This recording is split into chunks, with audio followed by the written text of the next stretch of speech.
자, 2부 갑니다. 2부. 호모사피엔스 세계의 의미를 부여하다. 자, 2부의 4장. 스토리텔러.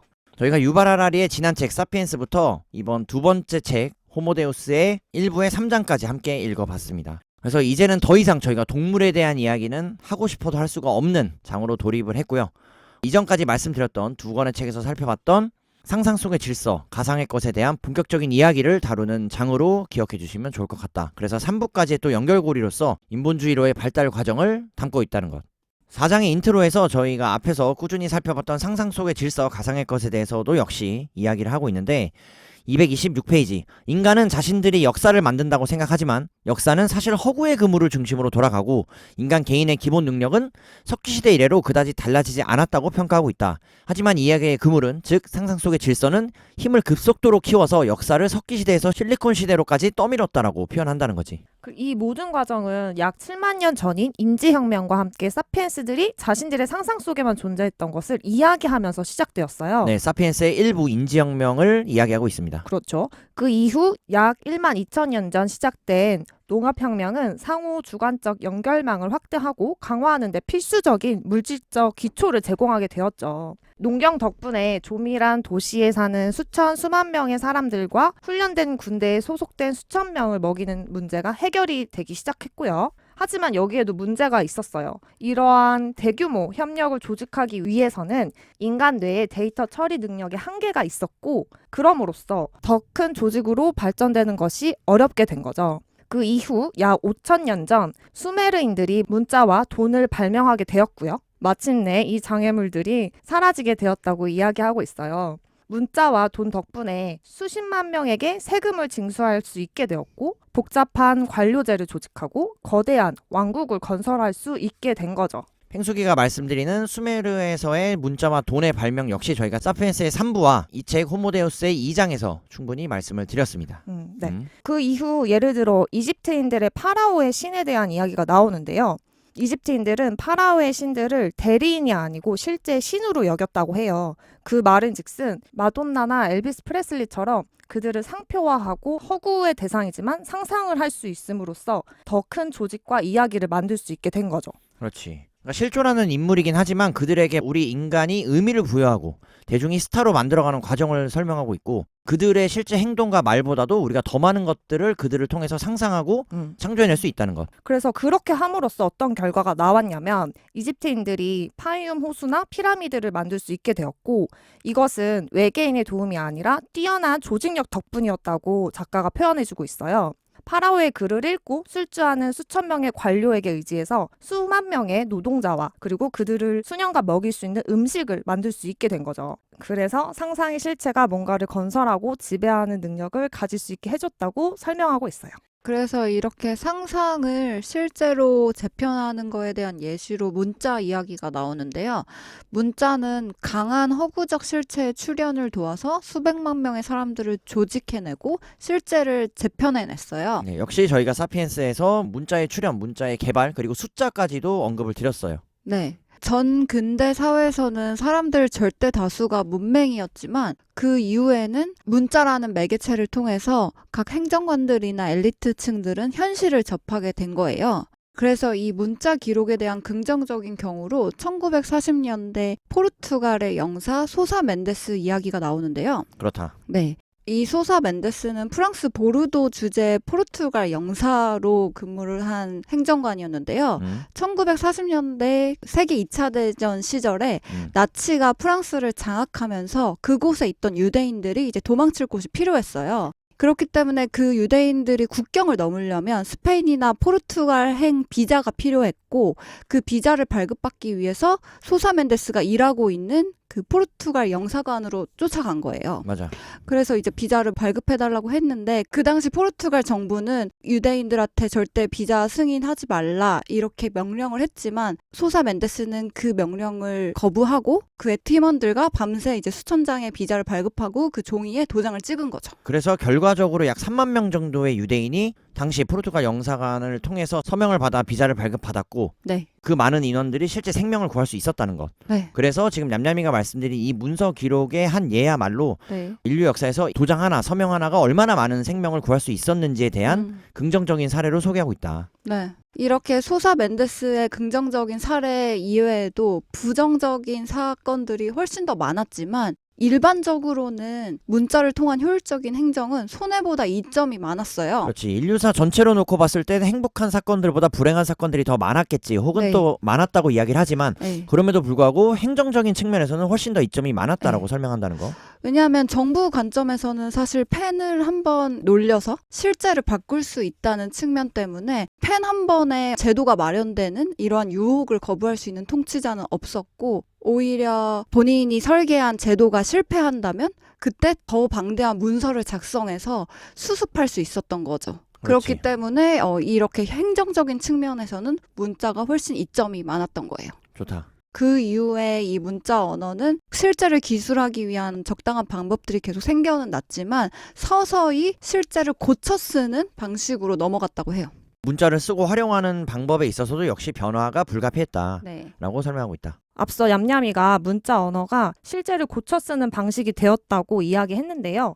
하라리는 관료들은 그 문자를 다룸으로써 권력을 축적하고 실수에 무뎌졌고 또한 그들은 실제에 맞춰 이야기를 바꾸는 대신 이야기에 맞춰 실제를 바꿔왔다고 주장하고 있어요. 그래서 뭐 해석에 따라 다르겠지만 결국은 본인들, 그러니까 기득권 혹은 통치자들 본인들에게 유리한 방식으로 문자를 활용해 나갔다는 것. 그 한 예로 아프리카 국가들의 국경에 대해서 전하고 있는데요. 강줄기, 산맥, 무역로를 고려하지 않고 역사적, 경제적으로 묶인 지역들을 불필요하게 쪼갰다는 거죠. 1884년 베를린으로 갑니다. 19세기 말 유럽의 여러 강대국들이 아프리카의 영유권을 주장해 왔고 그 영유권 분쟁을 하기 위해서 관련국들이 1884년 베를린에 모이게 되었어요. 그리고 그들은 아프리카의 땅을 마치 파이 자르듯이 분할했다고 표현하는데요.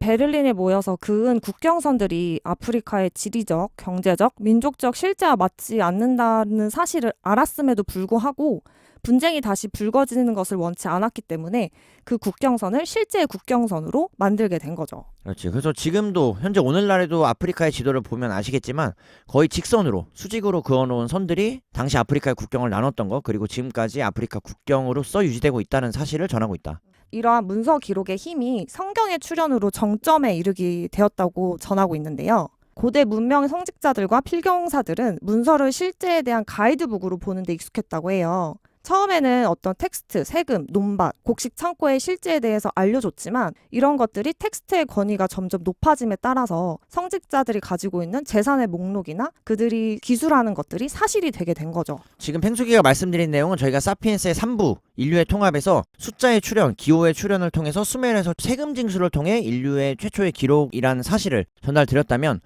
이 텍스트와 숫자들은 인류 역사에서 세금을 징수하고 곡식을 수치화하고 논밭과 인구를 카운트하는 정도에서 그쳤다면 그에 나아가 이제 종교적인 부분, 신성화할 수 있는 영역들에 대해서까지 이 텍스트가 활용되게 되었다. 네. 그리고 실제로 성경과 같은 방식으로 종교계에서도 모든 질문과 답이 성경에 있다고 주장하기 시작했고 동시에 이런 성경의 가르침에 따라 행동하고 법원, 정부, 기업들을 압박하기도 했다고 전하고 있어요. 그렇지. 그래서 뭐 결과론적으로 말씀 먼저 드리면 이 호모데우스에서는 가면 갈수록 책이 후반부로 가면 갈수록 종교보다는 보다 과학적인 부분에 과학의 영역에 대해서 힘주어 말하고 있다는 것을 알 수 있어요. 그래서 여기서 유발 하라리가 짚고 있는 부분은 성경은 실제 진정한 본성에 대해서 사람들을 오도하게 만들었고 그것을 수천 년의 권위로 유지해 왔기 때문에 우리가 살고 있는 지구 생태계 또는 경제, 정치 체제를 이해하는 데는 조금도 관심이 없었고 보이지도 않았다고 주장하고 있어요. 예. 지금 팽수기가 말씀드린 내용 역시 하라리의 주장입니다. 그래서 성경이 오도하고 있다 뭐 이런 표현들은 저희 셋 다 무교이기 때문에 크게 오해가 없으시길 바라며 내용을 이어갑니다. 책이 250페이지 성경에 대해서 다소 부정적인 어조로 내용을 전달하는 것과 별개로 성경에 대해 의의를 담아 본다면 성경의 세계관은 비록 오류이긴 했지만 대규모 협력을 위한 더 나은 토대를 제공했다라고 역사학자 유발 하라리가 역사학자의 관점에서 평가하고 있다. 그래서 4장에서 줄곧 말씀드린 문자, 텍스트, 그리고 상상 속의 질서와 가상의 것, 사피엔스까지의 연결된 내용들을 토대로 하라리가 지속해서 호모 사피엔스를 통해 이야기하고 싶은 것, 결국 협력과 소통, 공감에 대한 영역을 언급하고 있다. 그래서 방금 이슬 오빠가 말한 허구에 대해서 하라리는 허구가 우리, 인간의 협력을 돕는다고 얘기를 해주고 있어요. 풀어 말하면 우리가 매우 정교한 협력 시스템을 가졌다고 해도 이 시스템이 정작 허구적 실체의 목표와 이익을 위해 이용된다는 거죠. 그래서 결과적으로 겉보기에 이 협력 시스템은 잘 돌아가는 것처럼 보이지만 이것은 언제까지나 우리가 시스템의 자체 기준을 받아들일 경우에 한한다고 얘기를 해요. 하지만 하라리는 여기서 중요한 의문을 던지는데요. 이 시스템의 성공을 평가할 때는 잣대 그 기준이 중요하다는 거죠. 그렇지. 네. 고대 이집트 관료는 아마도 이렇게 얘기할 것이다라고 하면서 고대 이집트 관료의 입장에서는 우리의 이집트 시스템은 잘 돌아간다. 우리는 세계 어느 나라보다 세금을 많이 걷고 더 많은 운하를 파고 더 큰 피라미드를 건설한다. 이렇게 본인을 평가할 것이라는 거죠. 그런데 이게 정말 중요한가? 이것이 시스템이 잘 돌아간다고 할 수 있는 것인가? 라고 문제 제기를 하는데요. 사실 이 고대 이집트 농부들이 과연 그 전 수렵 채집인 조상들보다 더 많이 사랑하고 더 나은 사회적 관계를 가졌는지는 의문이라는 거죠. 그렇지. 그래서 냠냠이가 말씀드린 부분이 저희가 사피엔스 19장에서 다뤘던 행복과 관련해서 말씀을 드려본다면 결국은 물질적인 풍요 그리고 잉여 생산물의 축적이 과연 인류 역사에 있어서 그 사회 집단의 구성원들에게 더 큰 행복과 삶의 만족감을 줬냐라고 되물어본다는 거야. 네. 그래서 역사적 문서에 따르면 기원전 1850년경 아메넴 헤트 3세 제위 시절에 작성된 문서라고 되어 있는데 이 문서에 따르면 사실 그 시절의 이집트 농부의 인생은 오히려 힘들고 비참한 일들로 가득했다고 기록이 되어 있어요.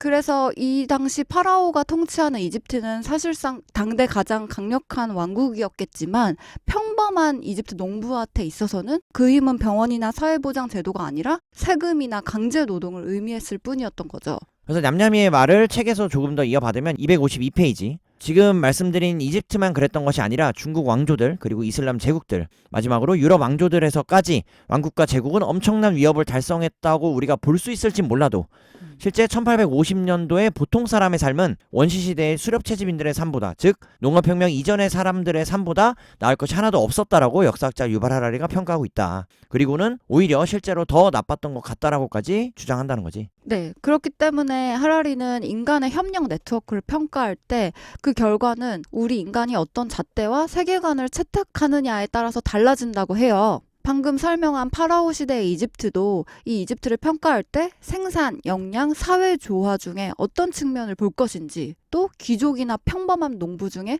어디에 초점을 맞출 것인지 여기에 따라 달라진다는 거죠. 그렇지. 그래서 사실 역사에는 하나의 서사가 있는 게 아니라 수천 개의 서사가 존재하는 것이고 그 중에 하나를 선택해서 평가를 하면 우리는 나머지 서사들은 침묵시킨다, 배제한다라는 선택을 하는 것이라는 거예요. 냠냠이가 말씀드린 이집트의 사례를 다소 부정적으로 해석할 수 있을지라도 하라리가 결국 강조하고 싶었던 것은 허구는 나쁜 것은 아니라는 거지.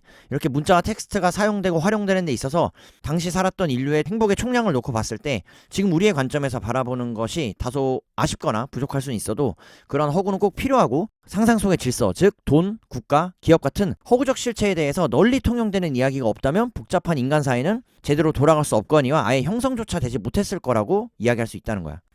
자, 그래서 자연스럽게 4장 스토리텔링을 뒤로하고 5장으로 갑니다. 5장. 5장 뜻밖의 한 쌍. 그래서 4장 스토리텔링에서 말씀드린 키워드 허구, 문자, 텍스트로 이루어진 이야기들은 결국 인간 사회의 토대이며 기둥이라는 거지. 자, 그래서 이러한 상상 속의 질서와 가상의 것, 성경과 같이 종교의 형태로 나타나게 되고 그러한 종교는 과학혁명 이전의 시대까지 인류 역사에서 거대한 협력과 소통을 가능케 한 중심의 메커니즘으로 돌아가게 된다. 자, 그럼에도 불구하고 이제 과학혁명 이후의 시대에 이야기 한 축을 이루는 종교와 과학기술의 발달로 이 두 가지 과학과 종교가 어떻게 관계를 이루어 나가는지에 대해서 역사적으로 살펴보는 장이 바로 이 5장 뜻밖의 한 쌍입니다. 과학과 종교의 관계를 설명하는 데 있어서 대부분은 종교를 잘못 정의한 데서 기인한다고 유발 하라리가 전하고 있어요. 종교를 미신, 영성, 초자연적 힘에 대한 믿음 또는 신에 대한 믿음으로 잘못 알고 있는 사람들이 굳이 기술하는 거죠. 하지만 종교가 미신과 같을 수 없는 이유는 대부분의 사람들이 자신의 가장 소중한 믿음을 미신이라고 부를 리가 없기 때문이라는 거죠. 그렇지. 본인이 믿고 있는 종교를 그 누가 미신이라고 말하겠느냐라는 내용이고. 만약에 종교를 초자연적 힘에 대한 믿음과 같다고 누군가가 여긴다면 세상에 알려진 모든 자연현상은 종교 없이도 설명이 가능하다고 이야기해요. 종교는 단지 선택 사항이 될 수밖에 없다는 거죠.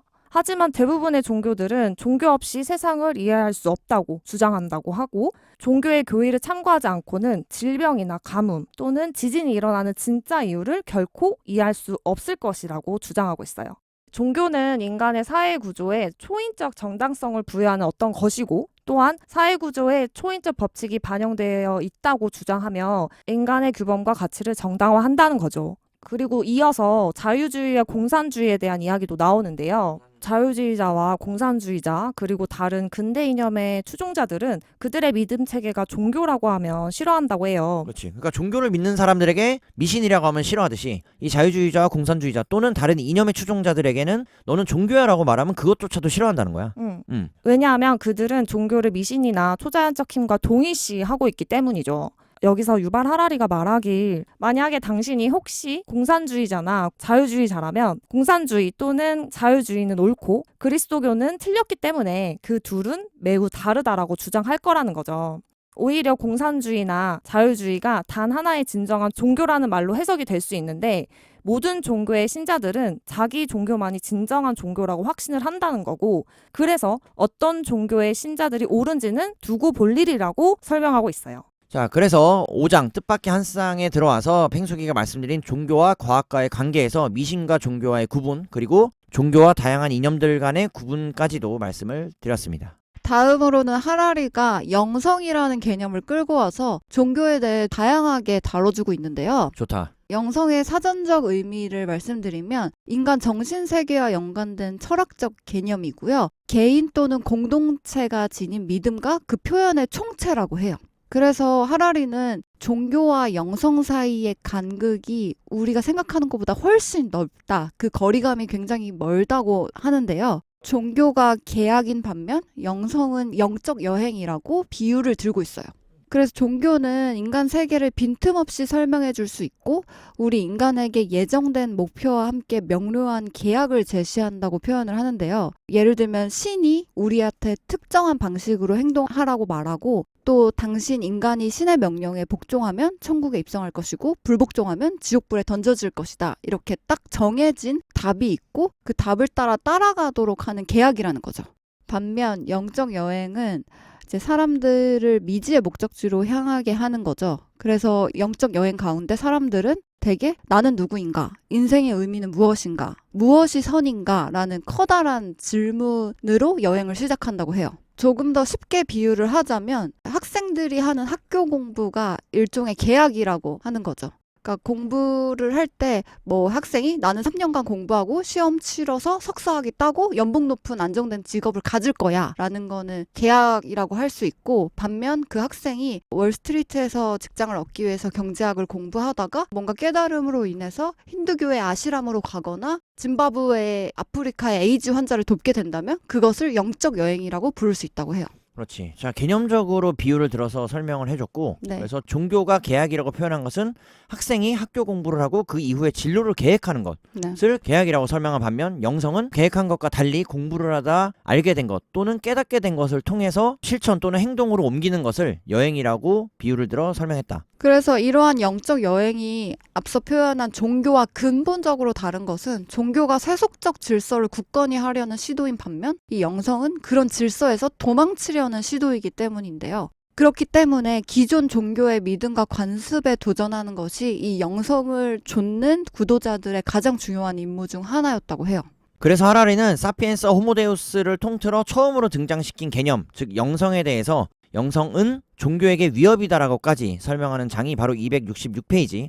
그리고 이러한 장의 결론, 역사적 관점에서 보면 영적 여행이 언제나 비극인 것은 사회 전체가 아니라 개인에게 적합한 외로운 길이기 때문이라고 설명한다는 거지. 그래서 하라리가 가장 의미를 부여해서 설명하는 것 중 하나인 협력을 도모하려면 질문만이 아니라 확실한 대답이 필요하고 자가당착에 빠진 종교 구조를 성토하던 사람들은 결국 그 자리에 새로운 구조를 만드는 것이라고 설명하면서 그들의 영적 여행, 이러한 영적 여행은 종교제도가 되었고 마르틴 루터를 포함해서 새로운 종교제도로서의 의식을 발명하고 발전시키게 되었다는 것, 이러한 역사적인 흐름을 설명하고 있다. 자, 그래서 종교와 영성에 대한 정의, 비교 그리고 역사적인 흐름까지 말씀을 드리면서 넘어갑니다. 종교에 대해 깊이 알아봤으니 이제 다시 돌아와서 종교와 과학의 관계에 대해서 검토해 보도록 할게요. 이 둘의 관계에 대해서는 극단적인 두 가지 해석이 있다고 하는데요. 첫 번째로는 과학과 종교가 앙숙이고 과학적 지식과 종교적 미신 사이에 목숨 건 투쟁이 근대사를 만들었다라고 해요. 하지만 이에 대해서 유발 하라리는 과학이 잘 작동하는 제도를 만들기 위해서는 오히려 종교의 도움이 항상 필요했다는 거죠. 그렇지. 그래서 과학과 종교가 앙숙이면 안 되고 앙숙일 수 없다. 과학자들은 세계가 어떻게 작동하는지 연구는 하지만 인간이 어떻게 행동해야 하는지 결정하는 과학적 방법은 존재하지 않기 때문이라는 거죠. 두 번째 해석에 따르면 과학과 종교는 완전히 별개의 세계라고 말하는 거예요. 그래서 과학은 사실을 연구하고 종교는 가치에 대해서만 말하면 되지 이 둘은 결코 만날 일이 없다는 거죠. 그래서 첫 번째 해석은 과학과 종교는 앙숙이다. 그리고 이 두 번째 해석은 과학과 종교는 완전히 별개의 세계다. 라고 정리한다는 것. 네. 하지만 이에 대해서도 실제로는 과학은 사실만을 다루지만 종교는 윤리적 판단만을 다루지는 않는다라고 덧붙이고 있어요. 종교가 사실적 주장을 하지 않는 채 실용적 지침만 제공할 수 없고 이 지점에서 과학과 충돌할 수 있다는 거죠. 272페이지 역사적 실제들을 보면 모든 종교 이야기들은 세 부분으로 이루어졌다고 하는데요. 첫 번째 윤리적 판단, 그리고 두 번째 사실적 진술, 세 번째로 이 두 가지가 융합된 실질적 지침이라고 해요. 과학은 종교의 세 부분 중에 첫 번째 부분이었던 윤리적 판단을 반박하거나 확증할 권한도 능력도 없지만 종교의 세 부분 중 사실적 진술에 대해서는 과학자들도 할 말이 많을 것이다 라고 이야기하고 있어요. 이것에 대해서 한 가지 예로 제시하고 있는 부분이 바로 동성애에 대한 이야기인데요. 윤리적 판단으로는 인간은 신의 명령에 따라야 한다가 윤리적 판단이 될 수 있을 것이고 사실적 진술로는 약 3000년 전 신이 우리 인간에게 동성애 행위를 삼가하라고 명했다라는 것이고요. 이 두 가지의 융합인 실질적 지침은 우리는 동성애 행위를 삼가해야 한다라는 거죠. 여기에서 윤리적 판단에 대해서는 과학이 반박하거나 확증할 권한은 없지만 사실적 진술에 대해서는 이야기할 수 있을 거라는 거예요.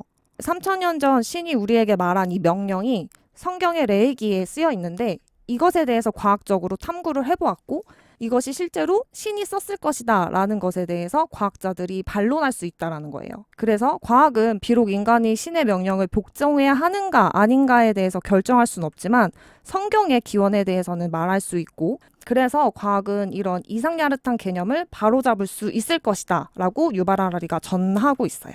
팽숙이가 말씀드린 종교와 과학 간의 관계를 다시 한번 정리하기에 앞서 팽숙이가 읽은 마지막 문장 과학은 이 성경의 이상야릇한 개념을 바로잡아줄 수 있을 것이다 라는 표현 역시 팽숙이의 개인 사견이 아닌 하라리가 직접 책에 서술해 내온 내용을 저희가 그대로 읊어봤습니다. 자, 오해 없으시길 바라고.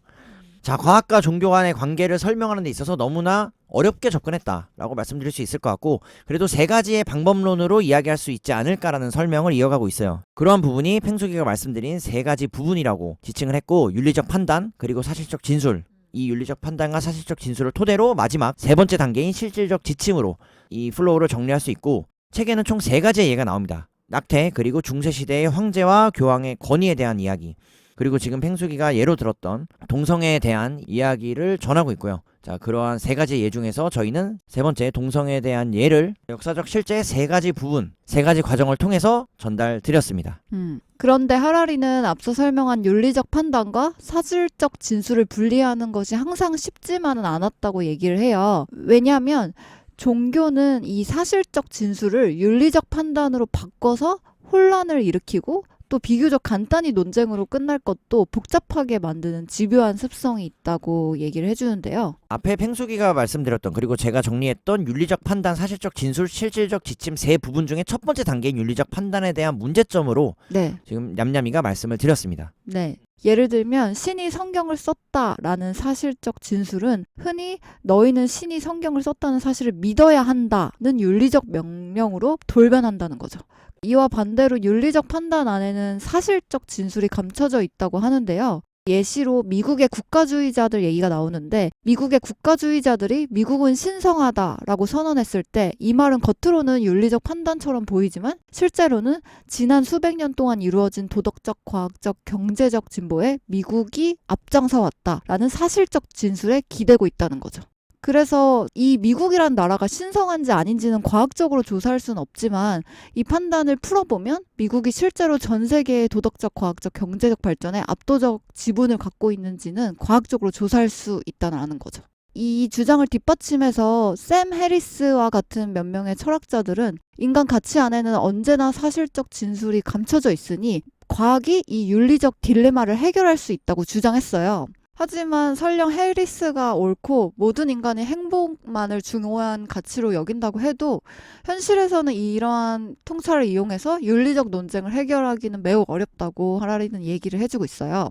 왜냐하면 우리는 행복에 관한 과학적인 정의나 척도를 갖고 있지 않기 때문이라는 건데요. 예시로 10억 중국인이 더 값싼 전기를 향유할 때 몇 개의 행복 단위가 생산될까? 혹은 한 돌고래 종이 멸종할 때는 몇 개의 비극 단위가 생산될까라고 가정했을 때 이렇게 행복과 비극에는 애초에 더하기 빼기를 할 수 있는 수학적 실체가 없다는 건데요. 그렇기 때문에 설령 과학이 윤리적 논쟁에 기여하는 몫이 생각보다 크다고 해도 적어도 아직까지는 넘을 수 없는 선이 존재한다는 거죠. 자, 그래서 냠냠이와 팽숙이가 꾸준히 과학과 종교 간의 관계에 대해서 설명을 드렸고 이 5장을 정리해 보겠습니다. 저희가 말씀드리고 있는 과학과 종교를 근대사를 중심으로 이야기해본다면 이론상으로 과학과 종교는 둘 다 다른 무엇보다 진리에 관심을 두지만 각기 다른 진리를 지지하기 때문에 충돌할 수밖에 없는 운명이라는 것, 이건 익히 말씀을 드렸고, 하지만 실제로는 과학도 종교도 진리에는 그다지 관심이 없어서 둘은 쉽게 타협하고 공존할 수 있는 것은 물론 협력까지도 할 수 있다고 하라리가 정리하고 있어요. 물론 하라리의 주장으로 들으시면 좋을 것 같고, 하라리가 정의하는 종교와 과학의 특질을 살펴보면 종교는 다른 무엇보다 질서에 관심이 있고 종교의 목표는 사회 구조를 만들고 유지하는 것이라고 봤을 때, 다른 한편으로 과학은 다른 무엇보다 힘에 관심이 있고 과학의 목표는 연구를 통해 질병을 치료하고 전쟁을 하고 식량을 생산하는 힘을 획득하는 것, 결국 힘의 방점을 찍고 있다는 것. 결국 과학자와 성직자 개인이 다른 무엇보다 진리를 우선시할 수는 있겠지만 집단적인 제도로서의 과학과 종교는 진리보다는 각각 질서와 힘을 우선시하고 있고, 그렇기 때문에 이 둘은 의외로 잘 어울리는 짝이라고 설명해 볼 수 있다는 것. 자, 5장의 결론입니다. 따라서 근대사를 과학과 특정 종교, 즉 인본주의 사이의 계약 과정으로 보는 것이 훨씬 더 정확한 관점일 것이라고 하라리가 정리하고 있고, 근대 이후의 사회는 인본주의 교리를 믿고 그 인본주의 교리를 실행에 옮기기 위해 오히려 과학을 이용하고 있지만 최근 21세기의 과학과 인본주의 사이의 계약은 깨지고 그 자리에는 매우 다른 종류의 계약이 들어설 것이라고 예측하고 있다. 자, 그래서 이러한 예측은 6장과 7장에서 실제 인본주의가 어떻게 적용되고 변화되고 있는지에 대한 이야기, 그리고 이어지는 마지막 3부에서는 이러한 인본주의 이후에 어떠한 새로운 계약이 그 자리를 대신해 등장하게 될 것인지에 대한 예상까지 담고 있다는 내용을 알리면서 다음 6장으로 넘어갑니다. 6장. 근대의 계약. 우리 모두는 세상에 태어나는 날 어떠한 계약에 서명을 하고 죽는 날까지 이 계약을 통제받는다고 전하면서, 이 계약은 우리가 먹는 것, 그리고 우리의 직업 또는 우리의 꿈을 주무르고 동시에 우리가 사는 곳, 사랑하는 사람, 죽는 방식을 결정한다는 거죠. 근데 이전까지는 대부분의 문화는 인간이 우주적 규모의 장대한 계획 안에서 한 역할을 맡는다고 믿어왔다고 해요. 그래서 그 계획은 전능한 신 또는 영구 불변의 자연법칙이 짠 것이기 때문에 인류가 그 내용을 바꿀 수는 없었다는 거죠. 정근대 사람들은 힘을 포기하는 대가로 자신의 삶의 의미를 얻어왔다고 전하고 있는데요. 전쟁이나 역병, 가뭄 같은 끔찍한 일이 일어났을 때 이것에 대해서 우주적인 어떤 하나의 역할이 있을 것이라고 믿어왔다는 거죠. 이와 달리 근대 이후의 문화는 그런 장대한 우주적 계획 따위는 없다고 말을 해요. 우리는 인생보다 긴 장대한 연극 속의 배우들이 아니고 인생에는 각본도, 극작가도, 연출자도, 제작자도 없다는 거죠.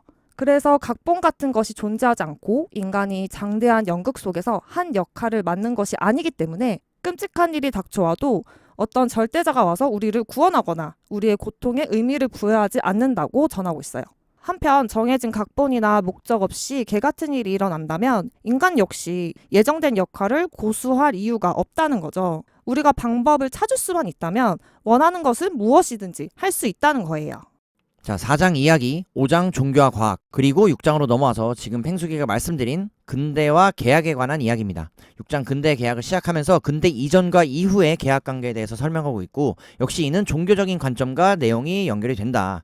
근대 이전에는 한 개인이 굉장히 의미 있는 혹은 개인의 삶에 의미를 부여할 수 있었지만 근대 이후의 문화에는 거시적 관점에서의 계획 따위는 없고 그러한 개인에게 근대 이전과 같이 개인의 삶에 초점이 맞춰지지 않는다는 것. 이런 것이 기존 종교에서 과학으로 넘어오는 산업혁명 이전과 이후의 시대를 구분할 수 있는 기준 중에 하나로 계약이라는 키워드를 통해 설명하고 있다. 네, 그래서 근대에 와서 인간이 힘을 계속 추구하게 하는 동력은 과학의 진보와 경제 성장의 동맹이라고 하는데요.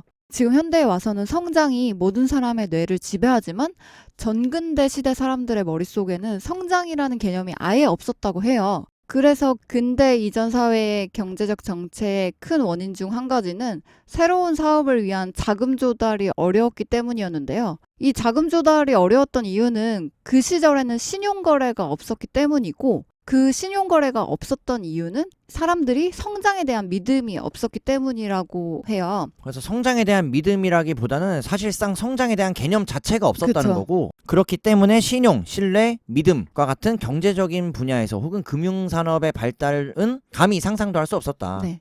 그래서 그 당시에 이 경제적 정체는 무한히 계속되었고요. 하지만 이 미래에 대한 신뢰가 커지고 그에 따라 신용거래라는 기적이 일어난 덕분에 이 악순환이 마침내 깨지게 되었어요.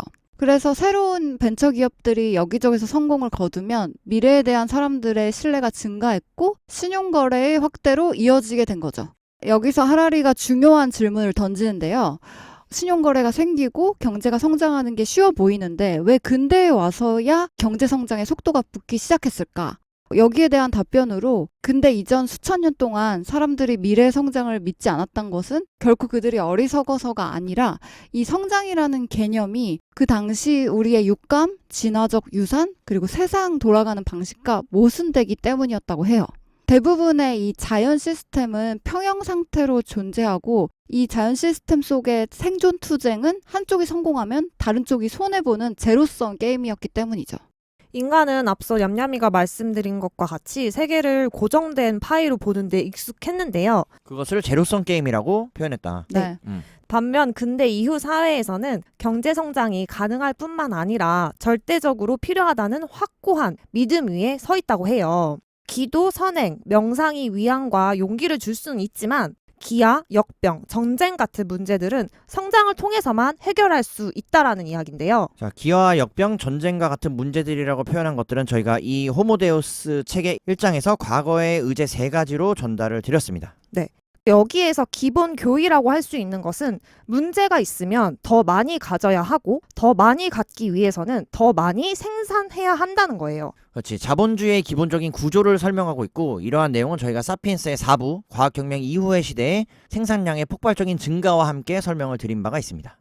현대 정치인과 경제학자들은 성장이 반드시 필요한 이유로 3가지를 꼽고 있는데요. 첫째, 더 많이 생산하면 더 많이 소비할 수 있고 그러면 생활 수준이 높아지고 더 행복하게 살 수 있다라는 거고요. 두 번째 이유는 인류가 늘어나는 한 현재의 수준을 유지하기 위해서라도 경제 성장이 필요하다는 거예요. 그리고 마지막으로 만약에 인구가 늘어나지 않는다고 해도 가난한 사람들이 더 잘 살고 행복하기 위해서는 부유한 사람들의 파이를 뺏어야 하는데 그것이 어렵기 때문에 경제가 반드시 성장해야 한다는 거죠. 그렇기 때문에 이러한 3가지 이유로 경제 성장은 불가피하다. 네, 그래서 근대는 바로 이 더 많이라는 교의를 종교적 근본주의부터 제3세계 독재와 실패한 결혼에 이르기까지 공적 영역과 사적 영역을 막론한 거의 모든 문제에 적용할 수 있는 만병통치약으로 바뀌었다고 해요. 그렇지. 자, 이러한 내용은 저희가 사피엔스부터 지속해서 말씀드리고 있습니다. 그래서 자본주의에서 더 많은 생산을 통해 거의 모든 분야에 있어 이러한 논리와 시스템을 적용시킬 수 있다는 것. 네, 그래서 근대 이후 경제 성장은 이렇듯 거의 모든 종교, 이념, 시민운동이 만나는 중요한 접점이 되었는데요. 예를 들어서 소련은 5개년 경제 계획을 실행으로 옮기기도 했고요. 미국은 지독한 악덕 자본가만큼이나 경제 성장에 집착하기도 했어요. 팽수기가 말씀드린 것과 같이 경제 성장에 있어서, 즉 더 많이에 대해서는 소련과 미국, 이념이 전혀 다른 두 국가에서 누가 먼저랄 것도 없이 경쟁적인 구도를 형성하게 됐다는 것. 이 더 많이 신조는 개인, 기업, 정부에게 경제 성장에 방해가 되면 그것이 무엇이든 무시하라고 몰아쳤는데요. 그렇기 때문에 자유시장 자본주의에 방해가 되는 생태환경이나 사회구조, 전통가치들은 해체되고 파괴되어 왔다고 해요. 이것과 관련된 예로 첨단 기술 업체에서 일하는 소프트웨어 기술자에 대해서 가정을 해보자고 하는데요. 이 첨단 기술 업체에서 일하면서 시간당 $250를 버는 소프트웨어 기술자가 있다고 했을 때, 이 기술자의 가족이 쓰러졌을 때 이 기술자는 본인이 받는 그 소득과 회사의 생산성을 고려하지 않고 가족을 돌볼 것이냐, 혹은 본인이 돌보는 대신 간병인을 고용할 것이냐, 이렇게 경제적 이익을 따지는 사례를 들어줘요. 여기에 대해서 자유시장 자본주의의 대답은 확고하다고 하는데요. 경제 성장을 위해서라면은 가족 간의 유대를 포기하고 부모, 가족과 떨어져 살고 지구 반대편에서 간병인을 수입해 와야 한다는 거죠. 이러한 문제와 답변에 대해서는 사실적 진술이 아니라 앞서 설명드린 윤리적 판단을 수반하게 되는데요. 여기에 대한 윤리적 판단은 경제성장이 가족 간의 유대보다 더 중요한가에 대해서 자유시장 자본주의는 대담하게 그렇다라는 윤리적 판단을 내린다는 거죠. 그래서 이 내용은 자유시장 자본주의에 방해가 되는 전통 가치들이 해체되고 파괴된다는 주장의 근거가 되는 거죠.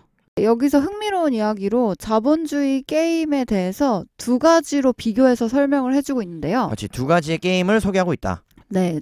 한 가지는 체스 게임을 예시로 들고 오는데, 체스는 전근대 게임이고 이 게임은 정체된 경제를 기본 전제로 했다고 해요. 그렇지, 근대 이전의 게임을 설명하고 있는 체스. 네. 왜냐하면 체스는 처음에 말 16개를 가지고 게임을 시작하고 게임을 마칠 때도 말이 더 많아지지는 않는 거죠. 그렇죠, 오히려 말을 제거해 나가는 방식이니까. 네. 그래서 정체되어 있는 게임이었던 반면 현대의 보드게임 혹은 컴퓨터 게임들은 대부분 투자와 성장에 중점을 둔다는 거죠. 그렇지. 네.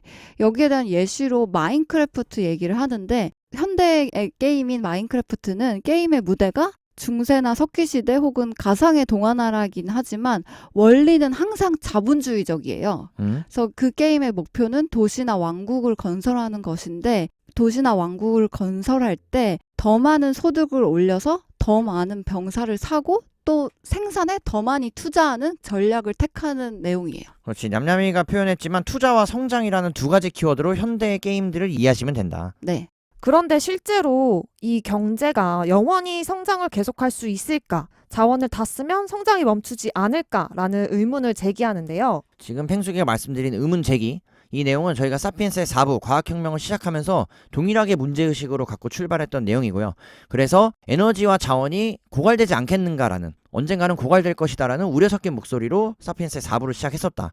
자, 그럼에도 불구하고 사피엔스와 호모데우스의 구별되는 점, 차별점을 찾는다면 바로 이 책의 301페이지 새로운 개념, 새로운 키워드를 들고 옵니다. 한 가지 해법으로는 새로운 땅을 탐험하고 정복하는 것이었죠. 실제로 유럽이 지난 수백 년 동안 제국주의적으로 해외를 정복하고 의존해서 경제 성장을 했던 것처럼요. 하지만 이 제국주의에도 섬과 대륙은 한정되어 있었고요. 오늘날 인간은 새로운 재료와 에너지원을 발견했다고 유발 하라리가 이야기하면서 세계를 크기가 고정된 파이로 보는 전통적 세계관은 이 세계에 오직 두 종류의 자원만 존재한다고 봤던 건데요. 하지만 실은 세 종류의 자원이 존재했다고 유발 하라리가 이야기하면서 기존의 원재료 그리고 에너지에 새로이 추가된 개념이 바로 지식이라는 거예요.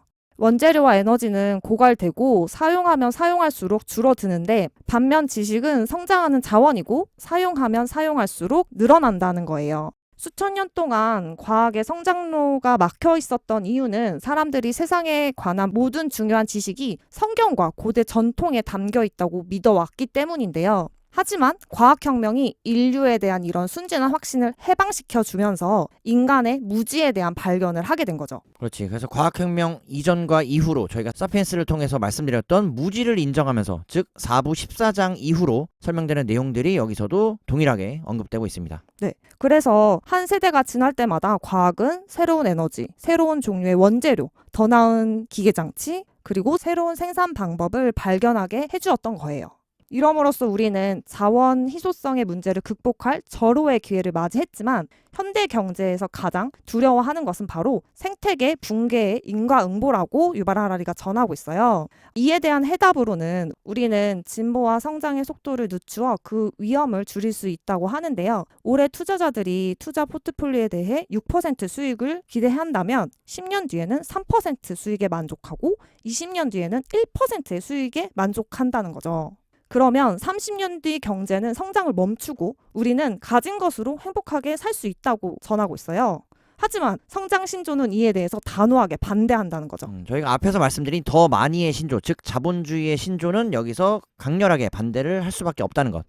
그래서 결론적으로 인류는 과학 진보와 경제 성장의 속도를 높여야만 한다는 강박에 시달릴 것이라고 예견하고 있어요. 그래서 인류가 경제 성장을 계속 해오고 그 과정에서 많은 종이 사라지고 인간 역시 숱한 경제 위기와 생태적 재난을 맞았지만 그래도 지금까지는 그럭저럭 잘 헤쳐왔다고 판단이 되는데요. 자, 지금까지 종교와 과학 그리고 경제 성장과 관련해 말씀을 드렸다면 조금은 화제를 전환해 생태계와 환경 보호에 관한 이야기도 말씀을 드려봅니다. 네. 하지만 하라리는 여기서 지금까지의 경제 성장이 앞으로도 계속 성공할 거라고 보장하는 자연 법칙은 어디에도 없다라고 경고를 해요. 307페이지에 보면 세계 이산화탄소 배출량에 대한 그래프가 나오는데요. 여기서 2000년과 2010년 사이에 온실가스 배출량은 조금도 줄지 않았다는 것을 볼 수 있고 오히려 연간 2.2%씩 증가를 해왔어요. 그리고 세계 최대 온실가스 배출국인 미국은 자국의 경제 성장을 저해할 것이라는 우려 때문에 온실가스 배출량 감소를 위한 의미 있는 시도도 전혀 하지 않았다고 해요.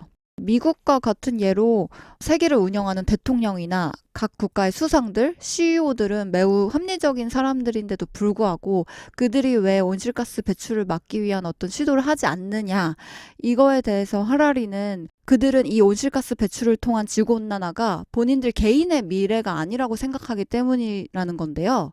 이렇게 상황이 점점 악화되면은 그들은 과학이 이런 악화되는 상황을 막겠지, 혹은 공학자들이 본인 최상위 계층을 위한 최첨단의 노화의 방주를 지어주겠지라고 생각한다는 거죠. 반면에 이 상황에 대해서 가난한 사람들은 무엇을 하고 있을까 질문을 던지는데요.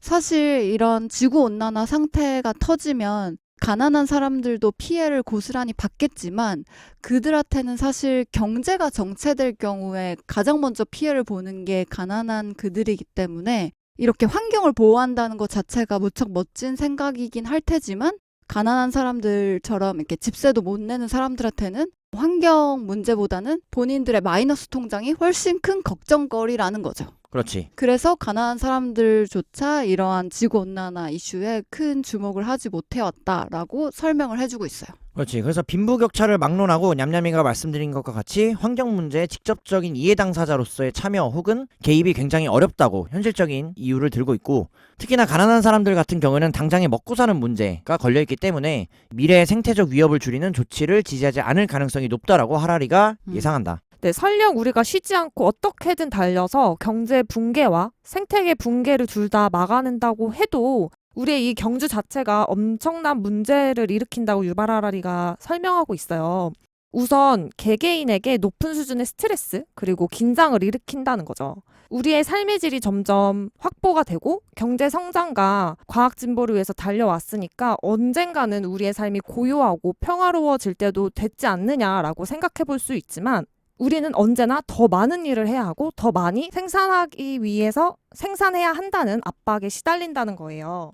현대 세계는 개인과 집단이 경주로 인한 긴장과 혼돈에도 불구하고 이 경주를 그만두지 않도록 열심히 노력할 필요가 있다는 건데요. 6장에서 꾸준히 말씀드린 저희가 더 많이, 즉 자본주의의 본질에 대해서 언급하고 있습니다. 네, 그래서 근대는 인간 집단에게 평형 상태가 오히려 혼돈보다 무섭고 탐욕은 성장의 원동력이므로 선한 힘이라고 확신을 불어넣는다는 거죠. 그래서 더 많이 원하라고 사람을 부추기고 탐욕을 억제하던 오래된 규율을 없애버렸다고 설명하고 있어요. 하지만 최근 들어서는 자본주의 때리기가 요즘 지식인들 세계에서 가장 중요한 의제가 되었다고 하는데요. 최근 들어 자본주의 때리기가 요즘 지식인들 사이에서, 지식인 세계에서 중요한 의제로 떠오르고 있다고 하라리가 설명하고 있는데, 이렇게 자본주의가 가진 여러 한계와 어려움을 딛고 혹은 어려움을 품고서라도 우리 인류 즉 사피엔스가 자본주의를 지금까지 지켜오게 된 그 대가는 무엇일까라고 질문해 본다는 거지.